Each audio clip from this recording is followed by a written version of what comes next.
দুই বাহু মেলি ক্রুশে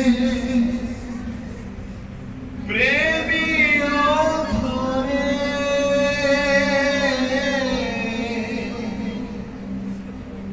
ডাকুଛନ୍ତି যিশু রাজা ক্ষমাରୁ ধীরে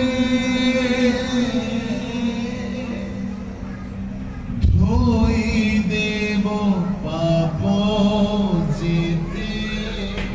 ମୁଁ ଏ ସମୟରେ ପ୍ରାର୍ଥନା କରୁଛି ଆଜି ତମ ବାକ୍ୟ ଶୁଣି ଯୋଉମାନେ ରିଭାଇଭ୍ ହେଇଛନ୍ତି, ଯୋଉମାନେ ଜୀବନରେ ନୂତନ ସଂକଳ୍ପ ନେଉଛନ୍ତି, ପ୍ରେୟର କରିବା ପାଇଁ, ଆଣ୍ଠୋଇବା ପାଇଁ, ପାପକୁ ଜୟ କରିବା ପାଇଁ, ଶୈତାନର ପ୍ରବଞ୍ଚନାରେ ନ ପଡ଼ିବା ପାଇଁ, ସର୍ବ କ୍ଷେତ୍ରରେ ଉନ୍ନତି ପାଇବା ପାଇଁ ମୁଁ ତୁମର କ୍ଷୁଦ୍ର ଦାସ ପ୍ରାର୍ଥନା କରୁଛି ଯୀଶୁଙ୍କ ନାମରେ। Spirit of prayer